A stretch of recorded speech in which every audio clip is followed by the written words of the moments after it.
I know a lot of players, and especially from a younger point of view, like really get away from doing any training in the season because generally you're practicing every day with your team and you're playing a lot of games and all this sort of stuff. So it almost seems like, well, do I need to be training? But the thing is, how many shots are you really getting up during a practice? I've played and coached with a lot of teams, not a lot, but a few. And there's not every team puts a lot of time into, whether it be shooting or ball handling or finishing. Like they don't spend a ton of time actually practicing those things.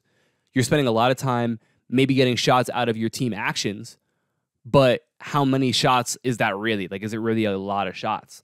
Right? Maybe you work on ball handling because you have to run through your offense, but is that really helping you get better at it or even feel more confident doing it? Probably not.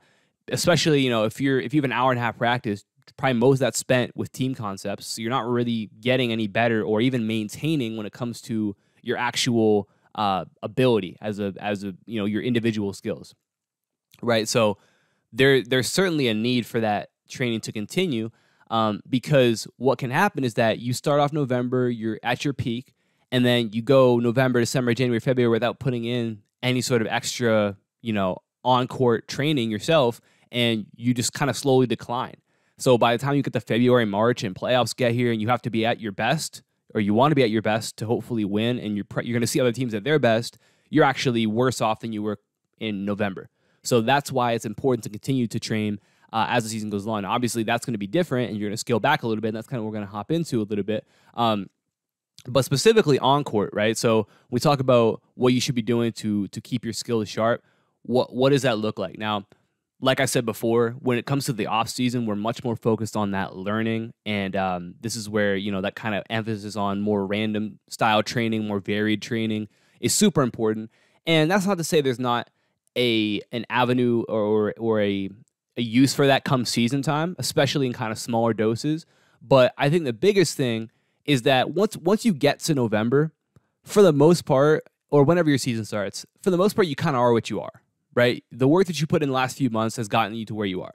And you don't have a ton of time or extra energy at your disposal to increase that capacity to perform very much over the season, right? If you're practicing or playing 6 days a week, and let's say you're getting heavy minutes on a team, you're not going to have a ton of bandwidth to be able to actually, expand your ability very much during the season. So the one thing we need to think about is maximizing confidence, right? Especially shooting the basketball. So that's where just getting up shots whenever you can. So spot shots and just seeing the ball go through the basket is super, super important. So what that might mean is that, it just depends on kind of your schedule, right? If you have time to get to the gym outside of your team practices for half an hour and 45 minutes, shoot the ball, that's great. But even if it's a situation where maybe you're able to get on the court 20, 30 minutes early on practice and get some shots up, or maybe you're able to stay after and get,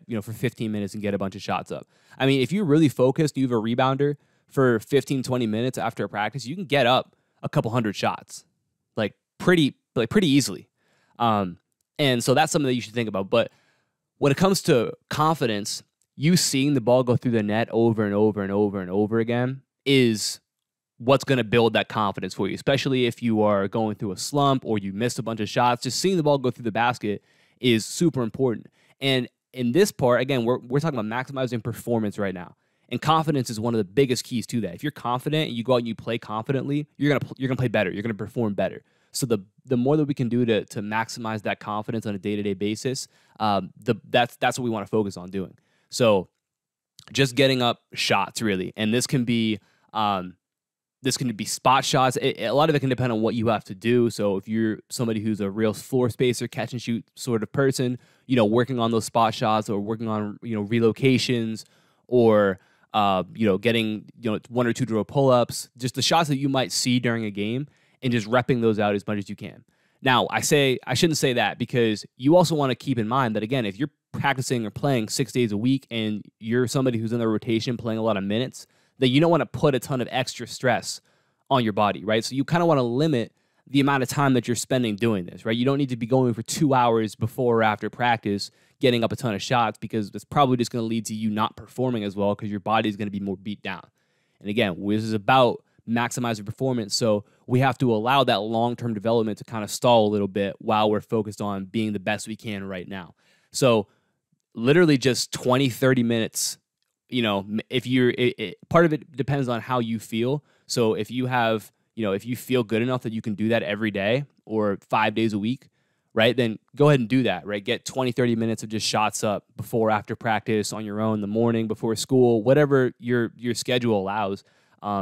It just depends on how you feel. If you're really beat down and you're tired, you just had a back-to-back, you got practice that day, and you're only able to go and get extra work in 3 days that week, that's completely fine. Because again, we want to be ready when 7 o'clock rolls around, it's tip-off. That's what matters. So you want to be feeling as close to 100% as possible. So if your workout the night before will cause you to only be at 90% the next night, then skip that workout. Don't do it. It's not going to be something that you need to do. And that's, again, we're looking for opportunities to maximize performance, even if it's meaning that you have to put in a little bit less work to let yourself recover a little bit, okay? But again, we're trying to build that confidence. When it comes to on-the-court sort of stuff, it's literally just doing stuff that you're able to see the ball go through the net over and over and over and over and over again, and you feel like you can go on the court and make shots. That, I think, is the most important part when it comes to training on court during basketball season. And of course, there's also opportunities for you to, if you're struggling with something, a certain finish, or you're struggling with your left hand or whatever, taking 10, 15 minutes and working on that weakness is another great way to boost that confidence and feel better about that as well, right? If you're struggling finishing with your left, then taking 15 minutes and working on just finishes with your left hand, coming from different angles, off 1 foot, 2 foot, opposite foot, whatever you may want to do with that, and then maybe taking 15 minutes to shoot, and that's 30 solid minutes of work. It's probably going to help you feel better, boost your confidence, and ultimately help you play better. So that's kind of a template you can follow when it comes to actually training in season.